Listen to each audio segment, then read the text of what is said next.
Hello students, कैसे हो आप लोग। पिछले वीडियो में हमने मैग्नेटिक एलिमेंट्स ऑफ अर्थ के बारे में बताए थे कि there are 3 elements of earth magnetic field. What was that, बता सकते हो क्या क्या था? Magnetic declination, magnetic inclination and horizontal components. तो इसके बारे में हमने प्लेनर डायग्राम के साथ भी देखा था पिछले वीडियो में। आज जो है चैप्टर वही है अर्थ मैग्नेटिज्म, लेकिन आज हम लोग कंपेयर करेंगे। We will compare between the electric field and magnetic field. See there how will compare. See electric field, this side electric field is there और this side we use to write magnetic field. Magnetic field. See there, it is represented by E or magnetic field is represented by B. Electric field is represented by E and magnetic field is represented by B. Okay? अब देखते हैं electric dipole moment क्या होता है। अच्छा, उससे पहले दो चार्ज के बीच में जो फोर्स था, force between two charges, that is the K Q1 Q2 by R square. Force K Q1 Q2 by R square और here K that is क्या था? K constant was there 1 upon 4 pi epsilon naught. This constant was numerical value 9 into 10 to the power 9. So in place of here कि अगर दो magnetic dipole के बीच में, suppose this is a magnetic dipole is there, this is a magnetic dipole is there, तो दो magnetic dipole के, because this was the force between the two charges Q1 and Q2. Suppose that it has the pole strength M1 and it has the pole strength M2 और distance between them is R.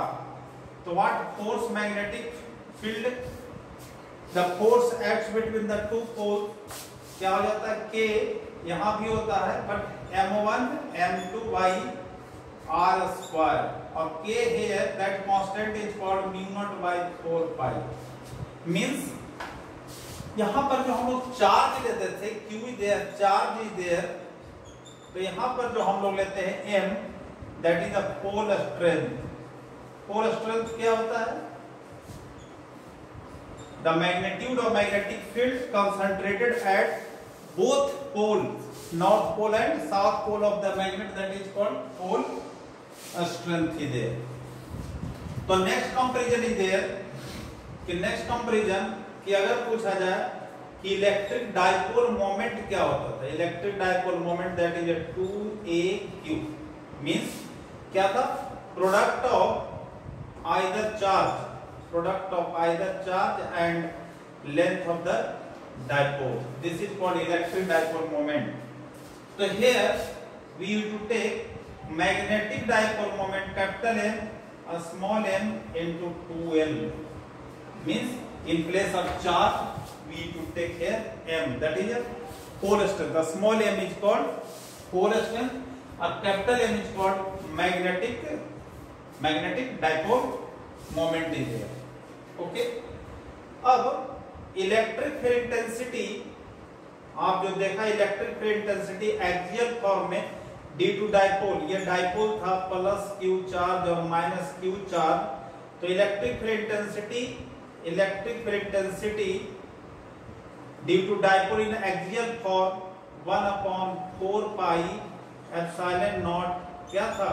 2p by r3 for a small dipole, और small dipole is there.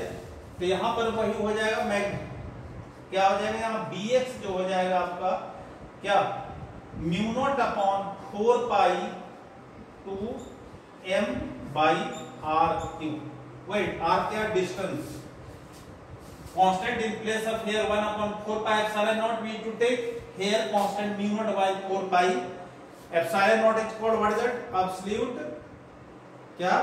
Absolute permittivity of the free space, और mu naught is called absolute permeability of the free space. अच्छा, ये तो axial form में हो गया. Equatorial form में क्या आया था? E Y there 1/4 pi epsilon naught P by R Q. तो यहां पर क्या हो जाएगा? Similarly we can write, okay, क्या हो जाएगा? बी वाई, तो म्यू नॉट बाई 4 पाई कितना? M upon R Q. M is the magnetic dipole moment is there. तो हम लोग एक कंपेयर कर रहे हैं. उसी तरह से अगर टॉर्क के बेसिस पर हम लोग कंपेयर करते हैं, यहां पर टॉर्क जो आया था, torque electric dipole, that is P E sine theta. क्या था? Magnitude of torque acts on क्या? Magnetic dipole is there. क्या था? P E sine theta. तो टॉर्क यहां पर कितना हो जाएगा? Torque that is M B sine theta. Condition wise से मैक्सिमम टॉर्क कब होगा, स्टेबल कब होगा, अनस्टेबल कब होगा, वही केस है जो हमने इलेक्ट्रिक फील्ड में पढ़ा था. उसके बाद अगर इसका वेक्टर फॉर्म में अगर लिखना है, how you right in vector form, तो टॉर्क इन वेक्टर फॉर्म जो हो जाएगा P क्रॉस E. तो यहां टॉर्क वेक्टर फॉर्म में what will be that? M cross D. तो यहां तक तो हम लोग कंपेयर करके बता दिए. ऐसे मैग्नेटिक पोटेंशियल एनर्जी को भी कंपेयर कर सकते हैं, लेकिन उसको हम थोड़ा डिटेल में पढ़ेंगे. तो यहां तक आपने देख लिया कि इलेक्ट्रिक फील्ड और मैग्नेटिक फील्ड. अगर फील्ड लाइन के बेसिस पर देखें तो what is the main difference between the electric field lines and magnetic field lines? क्या है? Electric field lines does not form A close loop and magnetic field lines forms क्या? a closed loop. How, why it is a closed loop or not closed loop is there? देखो, तो यहाँ पर जो charge होता है, this is the dipole. Suppose this is positive charge और this is the negative charge. तो electric field का जो डायरेक्शन होता है, what is that? Positive to negative. क्या होता है? इलेक्ट्रिक फील्ड का डायरेक्शन जो होता है पॉजिटिव से बाहर और नेगेटिव से अंदर. ओके, पॉजिटिव से बाहर, नेगेटिव से अंदर. लेकिन मैग्नेटिक डायपोल के केस में क्या है? जैसा मैग्नेटिक डायपोल इज देयर, तो नॉर्थ पोल से south pole, north pole to south pole outside the magnet, north to south outside the magnet, and south to north inside the magnet. तो इसलिए क्या बन गया? पूरी तरह से ये क्लोज हो गया, क्लोज लूप हो गया, क्लोज लूप. और this is not a close loop is there. Okay, so this is the main difference. Otherwise direction this is positive to negative, here north to south is there. Is it clear? And rest concentration of magnetic field lines, a stronger concentration represent the strong magnetic field is there. Similarly a strong concentration of electric field represent a strong electric field. Rest all the properties are same. तो यहाँ पर जो main हम लोग अब पढ़ेंगे, थोड़ा सा पढ़ेंगे किसके बारे में? Magnetic potential energy. हालांकि we can compare also that. क्या होता है? Magnetic potential energy if will compare here तो वर्क डन. ये क्या होता है? Work done in rotating magnetic dipole. work done in rotating electric dipole in uniform electric field. Similarly here work done also rotating magnetic dipole in uniform magnetic field. तो इसको जब हम ये निकालते थे PE sin थीटा, तो यहाँ पर हो जाता है क्या चीज? MB sin theta. अब इसको टोटल वर्क डन जब निकालते हैं तो टोटल वर्क डन जो आता है आपको पता है PE cos theta 2 minus cos theta 1. यहां तक, तो यहां पर जो आया था minus MB total work done cos theta 2 minus cos theta 1। यहां तक तो हम लोग कंपेयर कर देते हैं, सिंगल एंगल गिवन रहे तो वही वर्क डन जो हो जाता है पोटेंशियल एनर्जी के बराबर, तो potential energy minus PE cos theta, तो यहां पर क्या हो जाता है पोटेंशियल एनर्जी माइनस mb क्या cos थीटा। तो यहां तक कंडीशन वही है जो यहां पर मिनिमम पोटेंशियल एनर्जी के लिए होगा, वही यहां पर भी मिनिमम पोटेंशियल एनर्जी के लिए होगा, मैक्सिमम पोटेंशियल एनर्जी। तो अब यहां तक फार्मूला सेम है, only we have to keep in the mind in place of a small charge that be equal to magnetic dipole और pole strength। मेन टॉपिक जो यहां पर जो आपको पढ़ना है वो है time period of magnetic dipole, time period of magnetic dipole in uniform magnetic field. Time period of magnetic dipole, time period because इस पर in NCERT 1 question it is given, frequency it is given, तो अगर time period निकाल लेते हैं तो frequency will be there. तो कैसे हम लोग कैलकुलेट करते हैं टाइम पीरियड, देखो suppose that this is the uniform magnetic field is there, this is the uniform magnetic field. अब इस यूनिफॉर्म मैग्नेटिक फील्ड में हमने एक मैग्नेटिक डाइपोल को प्लेस करते हैं, तो मैग्नेटिक डाइपोल क्या होता है कि किसी एंगल से suppose that this is the magnetic dipole is there, ये मैग्नेटिक डाइपोल है, this is magnetic dipole is there. It start to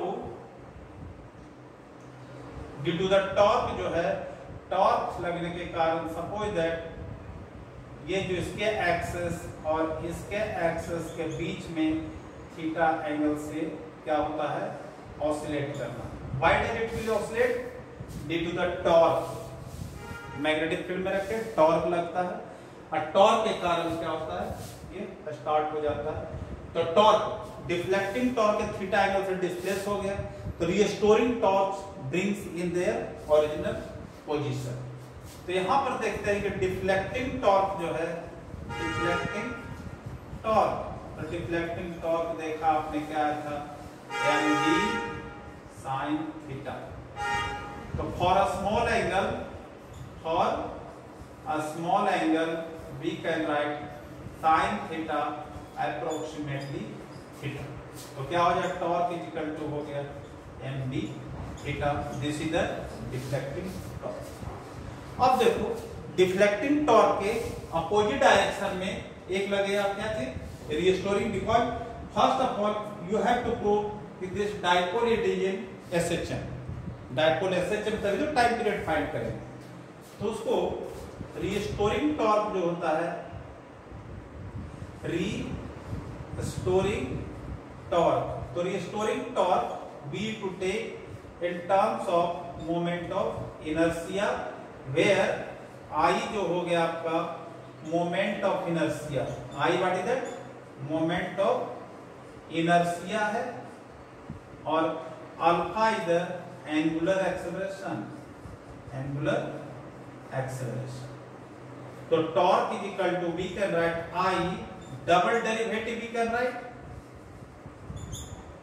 can write alpha because omega is equal to, you know that omega is equal to D theta by D T, और alpha is equal to double derivative D square theta D T square, you can write it. तो यहां पर हमने लिख दिया। Oscillation के लिए because SHM में है तो डिफ्लेक्टिंग टॉर्क और रिस्टोरिंग टॉर्क एक अपोजिट डायरेक्शन में होना चाहिए। इन इक्विलिब्रियम आप लिखोगे, इन इक्विलिब्रियम में जब आ जाएगा तो I जो है I D square theta by D T square is equal to minus M D theta, because both acts in opposite direction. तो क्या बन जाएगा अपोजिट डायरेक्शन, क्योंकि देखो ये हुआ डिफ्लेक्टिंग टॉर्क और ये हो गया आपका रिस्टोरिंग टॉर्क। अब यहां पर हम लोग क्या करते हैं कि इस इक्वेशन को क्या हो जाएगा I D square theta by D T square plus M B theta is equal to 0। तो ये can be written like this D square theta D T square plus M B upon I theta is equal to 0। Okay, इस equation को आप third ले लो। अब ये हमें देखना है कि we have brought this equation whether it satisfied to the differential equation of SHM। the differential equation of SHM क्या होता है? differential equation of SHM। तो differential equation में हो जाता है d square theta dt square plus omega square theta. ये fourth. तो दिस देखो ये पैटर्न दोनों का सेम है, दोनों इक्वेशन का पैटर्न सेम है। तो पैटर्न सेम है तो कंपेयर कर दो, अगर तो कंपेयर कर दो तो क्या हो जाएगा? ऑन कंपेयरिंग में आ जाएगा कि ओमेगा स्क्वायर जो होगा आपका एम बी बाई आई और omega is equal to under root M B by I और ओमेगा ये होता है 2 pi by T under root M B by I. तो टाइम पीरियड अगर निकालना है तो 2 pi under root I upon M B. तो ये टाइम पीरियड आ गया। जब टाइम पीरियड आ गया तो frequency you can find because nu is equal to 1 by T there. Nu is equal to क्या होता है? 1 बाई टी। तो इसलिए आप यहां से तो इस पर जो आपका एनसीईआरटी में क्वेश्चन दिया हुआ है कैसे हमने, बिकॉज सबसे पहले टाइम पीरियड फाइंड करने से पहले आपको क्या करना पड़ेगा? फ्रीक्वेंसी टाइम पीरियड फाइंड करने से पहले उसको एसएचएम में शो करना पड़ेगा और उसके बाद हमने टाइम पीरियड फाइंड कर लिया। इसलिए that is my suggestion, see the video. Okay, thank you.